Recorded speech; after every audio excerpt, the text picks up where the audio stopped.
Selamat datang ke Dosen Kesehatan. Saya harap semua orang merayakan akhir bulan puasa Ramadan dengan baik. Tetapi orang tetap ada pertanyaan. Apa kita makan, apa kita minum, kapan kita makan dan minum, dalam jumlahnya apa, agar bisa sehat. Bisa sehat, kurus, dan santai saja selama bulan Ramadan dan setelahnya. Nah, sekarang saya bisa menjawab semua pertanyaanmu dengan lebih jelas karena saya juga sudah ada pengalaman puasa Ramadan. Sebagai eksperimen, saya pertama sekali dalam kehidupan saya ikut puasa Ramadan dari awal bulannya sampai akhir. Walaupun puasa dengan air adalah hal yang biasa kepada saya, yang diikuti saya sudah selama beberapa tahun, saya belum mengalami puasa kering, puasa tanpa air sama sekali, sebelum bulan Ramadan tahun ini. Dan sekarang kita mau membicarakan puasa kering pada bulan Ramadan dengan semua kekurangannya dan kelebihannya dari sisi ilmiah. Mari kita mulai.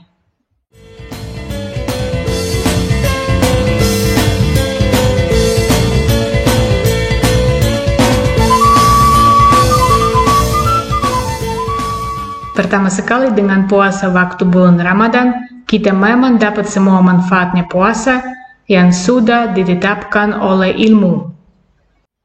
Kelebihannya yang pertama adalah fungsi otak yang ditingkatkan. Dan memang saya sendiri mengalami peningkatan konsentrasi dan produktivitas saya saat bekerja. Efeknya yang bagus ini baru tampil sesudah beberapa hari puasa. Tetapi beberapa hari yang pertama adalah waktu adaptasi. Jadi kita adaptasi dulu, otak terasa letih dan malas. Tetapi setelah itu, tiba-tiba energinya otak lebih tinggi.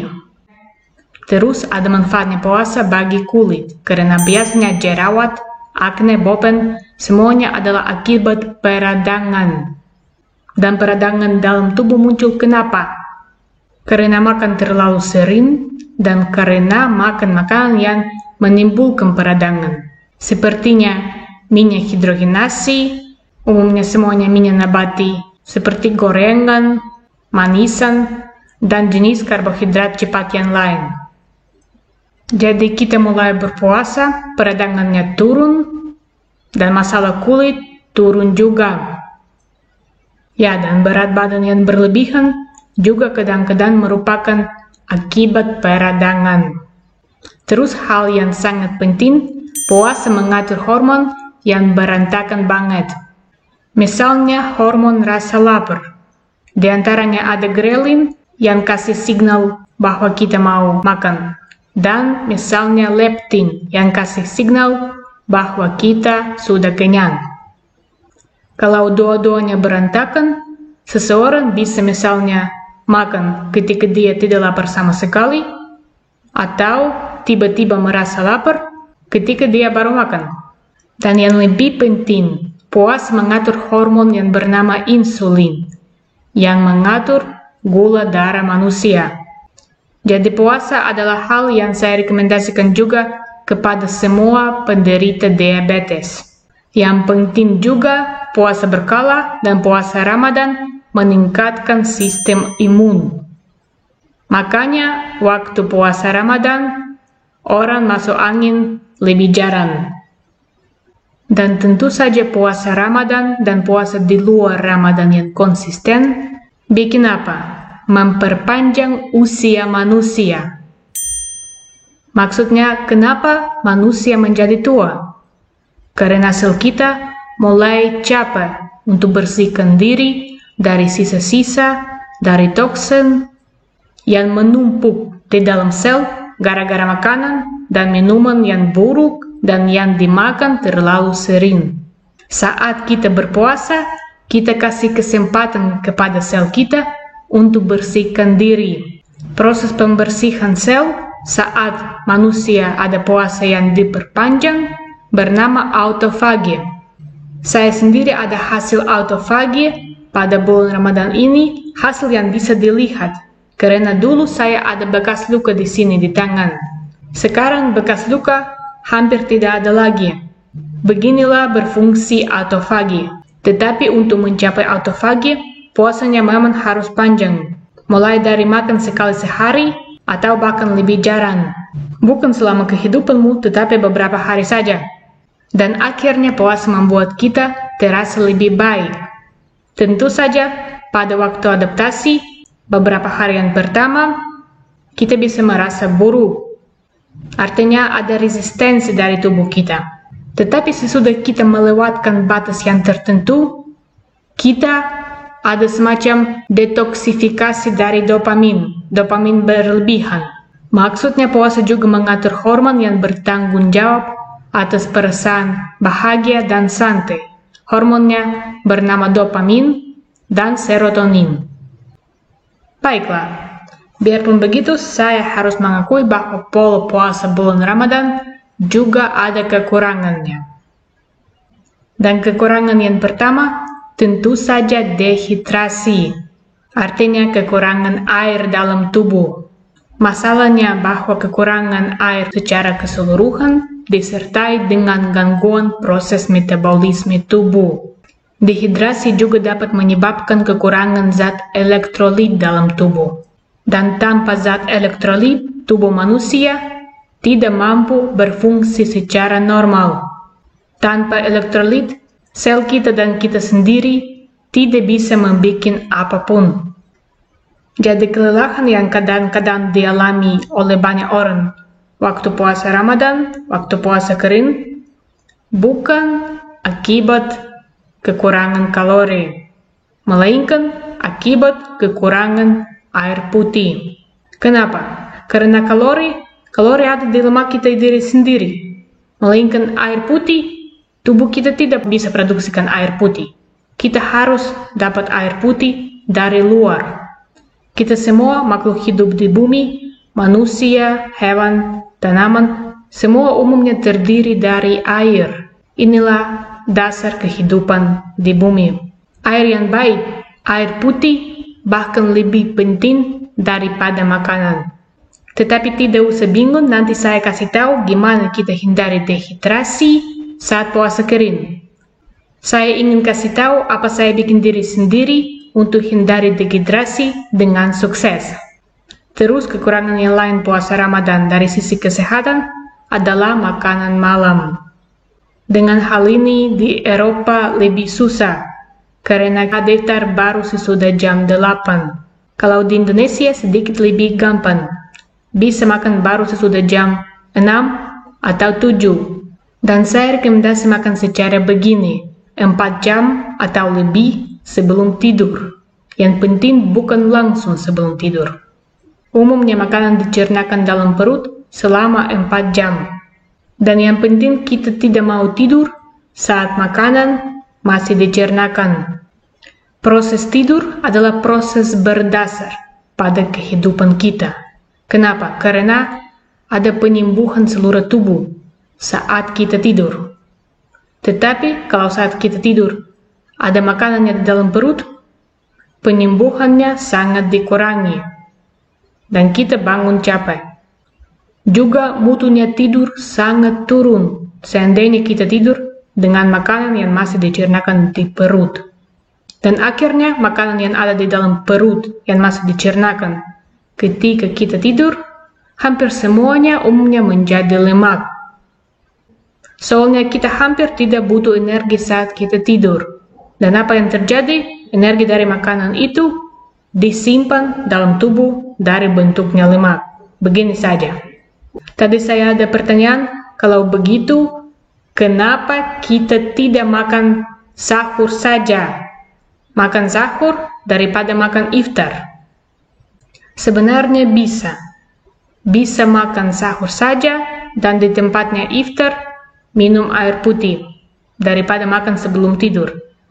Tetapi ini bisa agak susah karena bisa susah tidur dengan kelaparan. Kalau kamu bisa makan sahur dan setelah itu tidur malam, paling bagus. Tetapi kepada orang yang susah tidur karena lapar, saya rekomendasi makan iftar paling lambat sebelum jam 7. Itu saja. Dengan begini, sampai jam 10 atau 11 proses pencernaan sudah akan terdiam. Jadi bisa tidur dengan enak. Dan yang ketiga, kekurangan yang sering ditemukan adalah kecemasan atau keletihan karena kelaparan.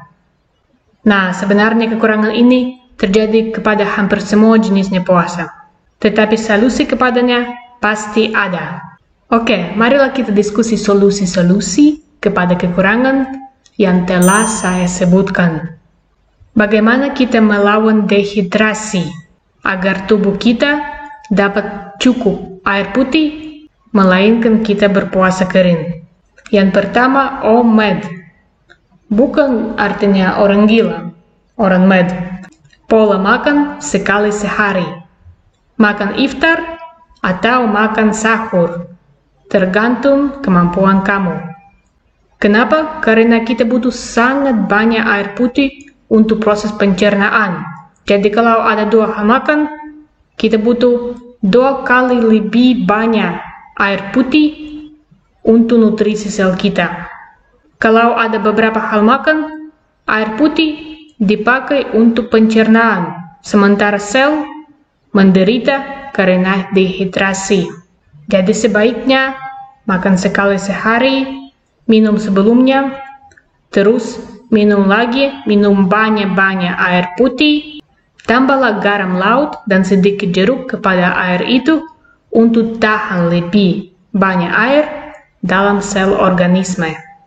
Tip anti-dehidrasi yang kedua, hindari teh, kopi, dan minuman yang lain selama bulan Ramadan. Air putih saja. Kenapa? Karena minuman seperti teh dan kopi mengeluarkan air dari tubuh. Akibatnya yang sama, dehidrasi sel dan kekurangan elektrolit yang sangat dibutuhkan untuk energi dan fungsi kita. Masalah makanan malam dan pencernaan saat tidur ada solusi yang sederhana. Berupaya makan sebelum jam 7. Itu saja. Baguslah, mari kita lanjut. Apa solusinya kepada kelaparan, kecemasan, keletihan, dan sebagainya saat berpuasa? Tentu saja pola makan keto. Jadi kalau kita sudah buka puasa, kita makan apa? Kita makan banyak sayur hijau dan makanan dengan lemak yang baik, seperti kelapa, alpukat, ikan, telur. Kepada yang baru di channel saya kasih beberapa link dengan contoh makanan keto yang saya makan selama bulan Ramadan. Kenapa kita tidak pernah lapar lagi kalau kita ikut pola makan keto? Soalnya dalam pola makan yang biasa, tubuh membakar karbohidrat sebagai sumber energi. Dan kalau tidak ada karbohidrat dari luar, tubuh mulai menderita. Inilah kecemasan, inilah keletihan, inilah kelaparan. Tetapi kalau kita tidak makan karbohidrat lagi, dan cukup lama makan hanya lemak dan serat, lambat laun tubuh kita belajar pakai lemak untuk energi. Lemak dari makanan dulu, dan setelah itu lemak diri sendiri. Dengan begini, kalau kita sudah berpuasa, tubuh kita tetap kenyang karena makan kandungan lemak diri. Dan yang penting, tubuh kita tidak mengganggu kita dengan minta karbohidrat lagi. Kenapa? Karena sumber energinya sudah lain. Sumber energinya sudah bukan karbohidrat, melainkan lemak. Nah, inilah kelebihan terbesar pada pola makan keto. Tetapi juga ada yang lain, seperti kesehatan ginjal, hati, dan pencernaan. Oke, baguslah. Dengan pengetahuan ini, marilah kita membicarakan pola makan yang sempurna di luar bulan Ramadan. Informasi ini terutama berharga bagi orang yang mau puasa terus, tetapi secara yang enak. Seandainya kita berpuasa di luar bulan Ramadan, kita boleh dan harus minum banyak air putih waktu puasa. Banyak air putih akan menurunkan rasa lapar dan kasih energi benar-benaran, energi murni kepada tubuhmu. Air yang paling bagus adalah air hasil ionisasi. Tetapi saya kurang tahu apakah ini sudah populer di Indonesia atau belum. Dan biarpun kita minum air dengan sedikit jus jeruk nipis dan sedikit garam, kita berpuasa terus. Ini tidak akan hentikan keadaan puasa. Terus kepada orang biasa yang gerakannya banyak, saya rekomendasi makan 2 kali sehari. Lebih baik makan 2 kali sehari dengan porsi yang lebih kecil daripada 1 kali sehari dengan porsi yang terlalu besar. Tetapi kita pasti tidak mau snacking atau makan hal makan yang terlalu kecil, tapi beberapa kali sepanjang hari. Kenapa? Karena kalau begitu, insulin akan selalu tinggi. Dan insulin yang tinggi tidak baik untuk energi, untuk kesehatan, dan untuk umur panjang manusia. Dan jawaban kepada pertanyaan, apa kita makan dalam pola makan yang sempurna? Tentu saja jawabannya tetap yang sama. Pola makan keto versi sehat. Jadi porsi yang paling optimal adalah 2 hal makan yang sedang dengan banyak air putih di antaranya. Dan tentu saja karena kita di luar puasa Ramadan dapat banyak air putih, kita boleh juga minum teh dan kopi. Versi sehat berarti kita hindari makanan yang tidak alami. Kita hindari makanan misalnya dalam plastik. Terus kita hindari makanan yang proses masakannya terlalu banyak, misalnya gorengan.